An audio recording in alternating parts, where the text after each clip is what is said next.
This is part 2 of this book. It's a long one. Paladin was so confused. Part of him wanted the safety of Shaddai's shop, while another part drew him toward that fence. He looked again into the shop.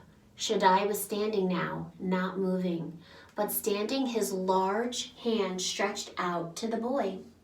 Paladin turned quickly away as if he hadn't seen. He walked as fast as he could, aimlessly at first, but then purposely toward the fence. I won't get too near, he said to himself. I'll just peek out. Questions came as quickly as his steps. Why do I want to do what Shaddai doesn't want me to do? Why am I so curious? Is it so wrong to want to see beyond the fence? Paladin is very curious. By now, Paladin was at the hole. Without stopping to think, he lay on his stomach and squirmed through just far enough to stick his head out the other side. I'll just take a quick look, he told himself. What could be wrong with that? Shaddai said he made the hole because he loved us. I wonder what he's keeping from me. As if his knees were moving on their own, Paladin crawled farther. Soon he was through the hole and on the outside of the wall. He rose slowly to his feet. For several moments he didn't move. He wondered if something would come out of the trees to hurt him. Nothing did. He relaxed his shoulders and sighed. It's not so bad, he said. It's nice out here. What was Shaddai worried about?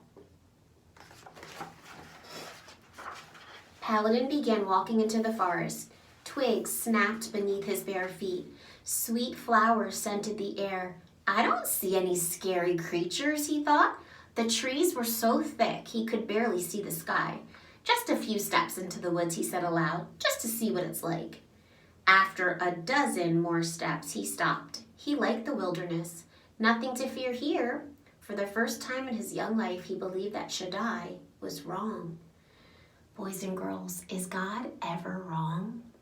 No. Just wait until I tell the others, and he turned to go back through the hole, but the hole was gone. Uh-oh. He stopped and stared. He only saw a solid wall. Paladin ran to the wall. Was this the spot where he had crawled through, or was it somewhere else? He couldn't remember. He ran a dozen steps one way and then a dozen steps the other. Nothing. Suddenly he heard a strange sound in the woods behind him. He swung around, but he saw nothing. Paladin looked into the forest. Now it no longer seemed friendly. It was dark and threatening, as if it were about to destroy him. Desperately, Paladin searched the wall. He couldn't climb over. He couldn't break through. There was no way home. If you leave here, you will not find the way back. Shaddai's words rang in his mind. Boys and girls, should he have listened and obeyed? The boy's eyes were wide with fear. He sat on the ground and hugged his knees to his chest and began to cry. Boys and girls, have you ever been lost? It's the worst feeling. As Paladin huddled there lonely and afraid, he remembered something else Shaddai had often said. I love you so much. Does he love me enough to come and find me, wondered the boy. Will he hear me if I call to him? Shaddai, Shaddai, I'm so sorry I didn't listen to you. Please come help me.